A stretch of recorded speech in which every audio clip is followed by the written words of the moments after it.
Alhamdulillahi Rabbil Alamin Wali Salihin Wassalatu wassalamu ala imamil muttaqin Wa kudwatin nasi ajma'in Wa ala alihi wa ashabihi wa tabi'in Wa ashhadu an la ilaha illallah wahdahu la sharika lah Wa ashhadu anna Muhammadan abduhu wa rasuluh Allahumma salli ala Muhammadin wa ala alihi wa ashabihi ajma'in Ya ayyuhalladzina amanu taqullaha haqqa tuqatih wa la tamutunna illa wa antum muslimun Ya ayyuhan-nasu ubudu rabbakum alladzi khalaqakum min nafsin wahidah wa khalaqa minha zawjaha wa batha minhuma rijalan katsiran wa nisaa'a wattaqullaha alladzi tasaaluna bihi wal arham innallaha kana 'alaikum raqiba Ya ayyuhalladzina amanu taqullaha wa qulu qawlan sadida يصلح لكم أعمالكم ويغفر لكم ذنوبكم ومن يطع الله ورسوله فقد فاز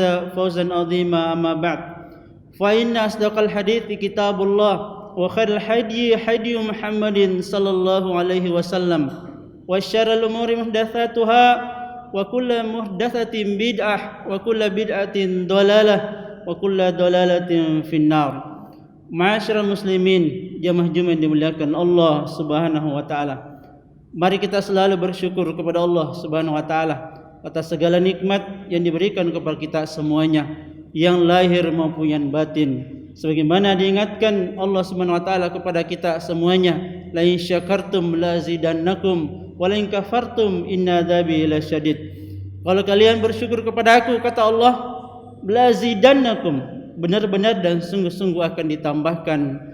Tetapi apabila kita tidak pandai bersyukur kepada Allah, maka ingat ma'asyiral muslimin, azab menunggu kita di hadapan Allah Subhanahu wa taala waliyadzubillah. Mari kita selalu berselawat kepada Rasulullah sallallahu alaihi wasallam, nabi qudwatun hasanah kita semuanya. Ma'asyiral muslimin yang berbahagia, Al-Qur'an sebagaimana yang kita telah ketahui bersama merupakan referensi utama bagi orang bertakwa, sebagaimana firman Allah Subhanahu wa taala, a'udzubillahi minasyaitonir rajim, dzalikal kitabu la raiba fihi hudal lil muttaqin. Bahwa Al-Qur'an itu tidak ada keraguan di dalamnya, dia merupakan petunjuk bagi orang-orang yang beriman. Seorang ulama menulis tentang bagaimana seseorang dengan Al-Qur'an, bagaimana interaksi dengan Al-Qur'an, bagaimana ciri-ciri seorang beriman yang mengaku bahwa Al-Quran itu sebagai referensi utamanya, sebagai buku petunjuknya, pedoman hidupnya. Dalam hal ini dia sebagai orang-orang yang cinta kepada Al-Quranul Karim. Walaupun pada hari ini ma'asyiral muslimin yang berbahagia, fenomena orang beriman, orang yang mengaku muslim di era digitalisasi pada hari ini, di era industri 4.0 pada hari ini, secara kasat mata kita lihat bahwa sebagian kaum muslimin dilalaikan atau jauh dari Al-Quran dengan adanya digitalisasi. Android, handphone, dan laptop yang banyak menyita waktunya, sehingga seolah-olah bahkan ada yang lupa kepada Al-Quranul Karim sebagai petunjuk hidupnya. Padahal idealnya di era digitalisasi per hari ini memungkinkan dan mengkondisikan kita semakin akrab dengan Al-Quran, karena fasilitas ada di mana-mana.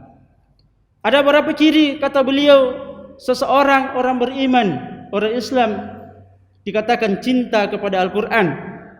Kenapa kita ingin cinta Al-Quran? Agar kita mendapatkan kecintaan Allah Subhanahu wa taala. Sebagaimana dalam Al-Quran, wa in kuntum tuhibbunallaha fattabi'uni yuhibbukumullahu wa yaghfir lakum. Katakan Muhammad, kalau engkau benar-benar cinta kepada Allah, ikuti saya. Ikuti apa yang dicontohkan Nabi kita sallallahu alaihi wasallam. Rasulullah sallallahu alaihi wasallam kana khuluquhul Quran. Kata seorang istri beliau sallallahu alaihi wasallam, Rasul itu akhlaknya adalah akhlak Al-Quran. Tentu perwujudan nilai-nilai dari Al-Quran pada tingkah laku, perbuatan, amal soleh dari Rasulullah sallallahu alaihi wasallam. Kalau kita mengatakan bahwa Nabi kita sallallahu alaihi wasallam sebagai qudwatun hasanah kita, mari mencontoh semua itu. Mari menjadikan khuluquna khuluqul Quran. Mari menjadikan akhlak kita adalah akhlak Al-Quran. Tetapi itu tidak bisa dicapai jauh panggang dari api ketika kita tidak berinteraksi dengan Al-Quran. Maka poin pertama kata beliau, ciri orang atau ciri hati yang cinta Al-Quran adalah senang, bahagia ketika membaca Al-Quran. Memang menyiapkan waktu untuk membaca Al-Quran. Ada waktu yang disiapkan, bukan sisa-sisa waktu yang digunakan untuk membaca Al-Quran. Membaca Al-Quran memang program dalam kehidupannya dari 24 jam dari umurnya, bukan sisa-sisa dari waktu kita setelah mengurus duniawi atau urusan lain. Apalagi Nabi kita sallallahu alaihi wasallam telah memberikan motivasi dan jaminan buat membaca Al-Quran. Iqra'ul Quran fa innahu yati yaumal qiyamati syafi'an li ashabi. Bacalah Al-Quran karena sungguhnya Al-Quran dengan izin Allah nanti datang di hari kemudian memberikan syafaat kepada sahabat-sahabatnya. Kata ulama kita, di antara sahabat Al-Quran adalah orang yang selalu membaca Al-Quran. Orang yang selalu membaca Al-Quran. Kalau kita presentasi waktu kita setiap hari, jamaah sekalian berbahagia, berapa waktu kita sebenarnya untuk membaca Al-Quran? Padahal kalau kita punya target 1 juz 1 hari kita baca, hanya 20 halaman atau 10 lembar. Kalau kita baca sekitar 40 menit saja dari 24 jam ya, untuk membaca Al-Quran. Itu kalau kecepatan membaca kita rata-rata, bukan cepat, 40 menit saja kurang lebih kita berinteraksi dengan Al-Quran. Kalau tidak bisa dengan 1 juz, ya 1/2 juz. Tidak bisa 1/3 lagi, tidak bisa 1 halaman. Yang penting kita konsisten dengannya. Karena kita takut kalau kita terlalu banyak awal-awal, akhirnya nanti kita tidak bisa konsisten. Padahal dalam Islam ini kata Rasulullah, ahabbul a'mali indallahi dawamuha wa inkal. Amalan yang paling cinta Allah Subhanahu wa taala yang rutin, yang kontinu, yang berkelanjutan, walaupun itu sedikit. Tapi tentu lebih jauh dicintai Allah Subhanahu wa taala ketika kuantitasnya, kualitasnya lebih banyak dan rutin kita lakukan. Apalagi kalau kita sudah punya azam bahwa ada waktu 1 jam misalnya kita berinteraksi dengan Al-Quran, minimal membaca Al-Quran. Hari ini jamaah sekalian berbahagia, dengan digitalisasi semua ada model Al-Quran di handphone kita, bisa kita download di Play Store atau di laptop kita.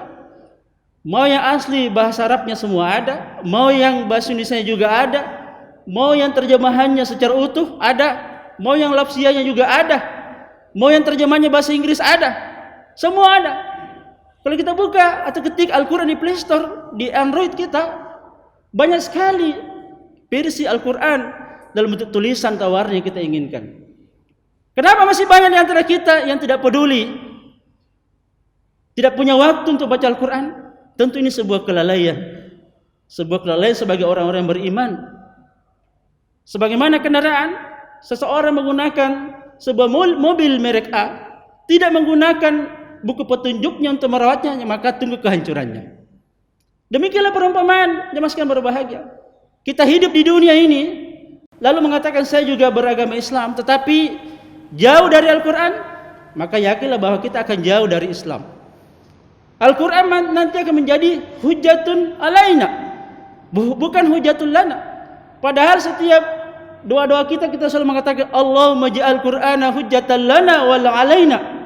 Ya Allah, jadikan Al-Quran itu sebagai hujjah yang membela kami di hari kemudian di hadapan Allah, dan bukan Al-Quran yang justru memberatkan kami, ya, membelakan kami. Tentu di antara faktor utamanya masyarakat adalah kita selalu membaca Al-Quran, berinteraksi dengan Al-Quran. Ini poin yang pertama. Poin yang kedua adalah mentadabburi Al-Quran, mengetahui makna ayat-ayat Al-Quran, sekaligus memikirkan ya, apa yang termaktub dari terjemahan ayat tersebut.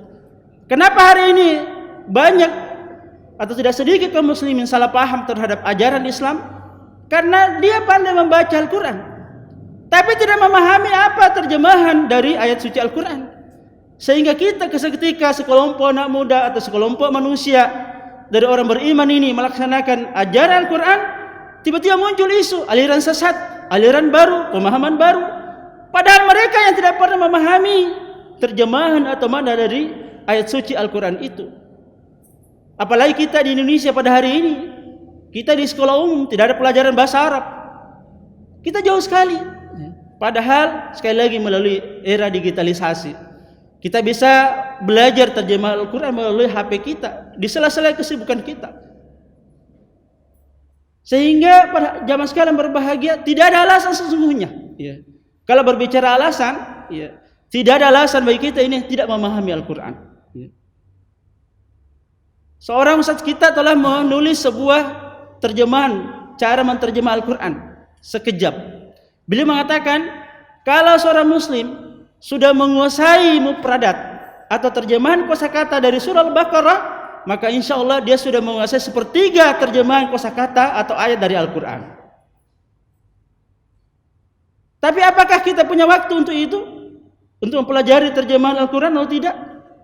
Tentu jawabannya pada diri kita masing-masing, hadirin berbahagia.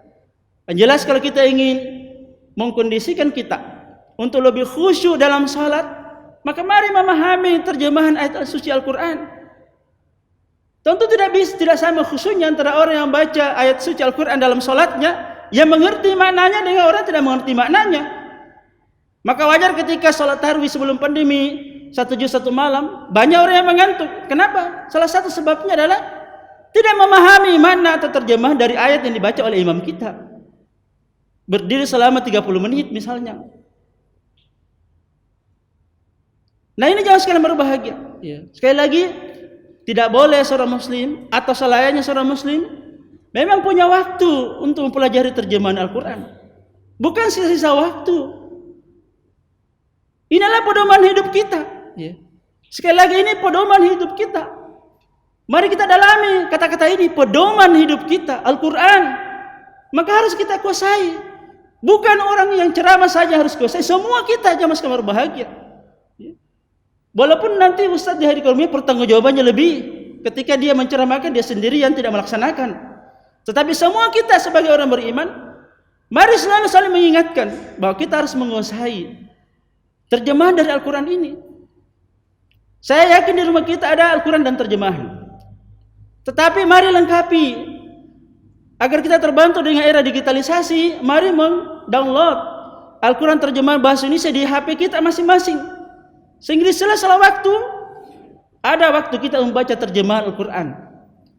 Dan yang masih berbahagia, saya yakin, walaupun belum dalam bentuk penelitian, tapi saya yakin kita semua ini 1 kali 2 kali mengkhatamkan bacaan Al-Quran di bulan Ramadan. Tetapi saya juga yakin tidak banyak yang bisa menamatkan membaca terjemahan Al-Quran itu. Seumur hidupnya mungkin tidak ada yang runut mulai dari Al-Fatihah sampai surah An-Nas. Ini pekerjaan buat kita, pada diri kita masing-masing. Apa kita ingin betul-betul menguasai Al-Quran, memahami Al-Quran sebagai petunjuk hidup kita dari Allah Subhanahu wa taala untuk keselamatan kita hidup di dunia sampai di akhirat atau tidak? Jawabannya ada pada diri kita masing-masing. Maka mari mentadabburi. Yang ketiga, ciri orang yang cinta Al-Quran adalah mengamalkan. Tentu tugas kita dan dalam banyak ayat selalu bergandengan. Aminu wa amilus salihat. Aminu wa amilus salihat. Kita beriman kepada Allah, kepada Rasulullah, kepada kitab suci Al-Quran dan beramal saleh. Kita mengamalkan ayat-ayat itu. Apa yang dikatakan oleh Al-Quran, apa yang dikatakan oleh sunnah Nabi sallallahu alaihi wasallam sebagai penafsir dari Al-Quran, mari kita laksanakan. Sebagaimana Allah Subhanahu wa taala mengatakan, "Wa ma atakumur rasulu fakhudhuhu wa ma nahakum anhu fantahu." Apa yang datang dari Rasulmu, laksanakan, ambil. Apa yang dilarang, ya tinggalkan. Jadi jamaah sekalian berbahagia, sehingga kita beramal berdasarkan Al-Quran. Kita beramal soleh, beribadah berdasarkan sunnah Nabi sallallahu alaihi wasallam. Sesungguhnya orang beriman itu dituntut untuk berilmu dalam beragama. Dan ilmu, kata Ibnu Taimiyah, adalah apa yang difirmankan Allah Subhanahu wa taala dan apa yang dikatakan oleh Rasulullah sallallahu alaihi wasallam. Itulah ilmu sesungguhnya dalam beragama, hadirin berbahagia. Dan terakhir, ciri orang yang cinta kepada Al-Quran adalah mendakwahkan Al-Quran. Tugas kita semua sesungguhnya adalah mendakwahkan Al-Quran. Balighu anni walau ayah, kata Rasulullah sallallahu alaihi wasallam. Walaupun modal mendakwahkan ini sesuai dengan kemampuan masing-masing. Ada yang di mimbar. Dan sekali lagi, melalui era digitalisasi hari ini, semua kita bisa berdakwah. Semua kita bisa mendakwahkan Al-Quran. Cukup mengutip surah Al-Fatihah ayat pertama lalu terjemahannya kita copy paste, lalu kita posting di Facebook kita. Kalau teman kita 5.000, maka pada detik yang bersamaan 5.000 orang membaca postingan kita. Dan itulah dakwah kita kepada saudara kita. Walaupun orang lain juga memposting yang sama, tidak ada masalah. Yang jelas kita telah berbuat, mendakwakan, minimal mengingatkan siapapun yang membaca hal itu. Jangan kita berpikir bahwa jangan-jangan ada ustaz yang baca terus. Ustaz juga butuh diingatkan. Ustaz juga butuh diingatkan. Para penceramah juga perlu diingatkan oleh kaum muslimin akan Al-Quran. Jangankan kita zaman sekarang berbahagia, Nabi kita sallallahu alaihi wasallam yang kepada beliau diturunkan Al-Quran pernah meminta kepada seorang sahabat untuk membacakan ayat Al-Quran kepada beliau sallallahu alaihi wasallam. Lalu sahabat itu mengatakan, "Ya Rasulullah, bukankah Al-Quran diturun kepadamu?" Beliau mengatakan, "Iya betul, tetapi saya ingin mendengarnya dari orang lain." Kita semua butuh. Itulah yang dikatakan Allah Subhanahu wa taala, "Wa tawassaw bil haqqi wa tawassaw bis sabr." Masyarakat muslimin yang dimuliakan Allah Subhanahu wa taala. Sebagai kesimpulan dari khutbah kita bahwa mari kita selalu saling mengingatkan untuk selalu berinteraksi dengan Al-Quran. Al-Quran adalah petunjuk hidup kita. Semoga dengannya Allah menyelamatkan, memberikan keberkahan pada hidup kita di dunia dan juga menyelamatkan tentunya di akhirat di hadapan Allah Subhanahu wa taala, dan Allah membalas kita dengan surga Allah Subhanahu wa taala. Barakallahu li wa lakum fil Qur'anil azim wa nafa'ni wa iyyakum bima fihi minal ayati wa dzikril hakim wa taqabbal minni wa minkum tilawatahu innahu as-samiul alim. Alhamdulillahi ala ihsani wa syukru lahu ala taufiqihi wa amtinani wa asyhadu an la ilaha illallah wahdahu la syarika la ta'zima li syani wa asyhadu anna Muhammadan abduhu wa rasuluhu wa da'i ila ridwani sallallahu alaihi wa ala alihi wa ashabihi wa ikhwani. Masyarakat muslimin, jamaah Jumat yang dimuliakan Allah Subhanahu wa taala. Pada khutbah yang kedua ini saya mengingatkan diri saya dan kita semua. Jangan sampai Android, HP kita, laptop kita melalaikan kita dari membaca Al-Quran. Jangan sampai postingan di Facebook, postingan di WhatsApp, Twitter, Instagram lebih kita sukai dan lebih menyenangkan hati kita daripada membaca Al-Quran. Justru yang kita harapkan adalah di era digitalisasi hari ini kita mengkondisikan diri kita masing-masing untuk selalu membaca Al-Quran, mentadabburi Al-Quran, mendakwakan Al-Quran, sehingga dengannya kita nanti di akhirat di hadapan Allah Subhanahu wa taala kita termasuk hamba yang dikatakan Rasulullah sallallahu alaihi wasallam, fa innahu yati yaumal qiyamati syafi'an li ashabi. Semoga ini menjadi perhatian kita semuanya dan semoga Allah memudahkan untuk itu, untuk kita selalu membaca Al-Quran siang dan malam. Innallaha malaikatahu yusholluna 'alan nabi ya ayyuhalladzina amanu shallu 'alaihi wa sallimu taslima. Allahumma shalli 'ala Muhammadin wa 'ala ali Muhammad kama shallaita 'ala Ibrahim wa ali Ibrahim wa barik 'ala Muhammadin wa 'ala ali Muhammad kama barakta 'ala Ibrahim wa ali Ibrahim innaka Hamidul Majid. Allahumma ighfir lil muslimina wal muslimat wal mu'minina wal mu'minat al ahya'i minhum wal amwat innaka samiun qarib mujibu da'wati ya qadil hajat. Allahumma izzil islam wal muslimin wa ahlikil kafrata wal musyrikin wa dammir a'da'aka da'din. Rabbana la tuzigh qulubana ba'da idh hadaitana wa hab lana min ladunka rahmah innaka antal wahhab. Allahumma ighfir lana wa liwalidina warhamhum kama rabbawna sigara. Allahumma ighfir lana wa liwalidina warhamhum kama rabbawna sigara. Allahumma ighfir lana wa liwalidina warhamhum kama rabbawna sigara. Allahumma taqabbal minna innaka antas samiul alim wa tub alaina innaka antat tawwabur rahim. Allahumma irfa hadzal bala wal waba. Allahumma irfa hadzal bala wal waba ya arhamar rahimin. Allahumma rabbana atina fid dunya hasanah wa fil akhirati hasanah wa qina adzaban nar. Wa sallallahu ala nabiyyina Muhammadin wa ala alihi wa ashabihi ajma'in wa aqimus shalah.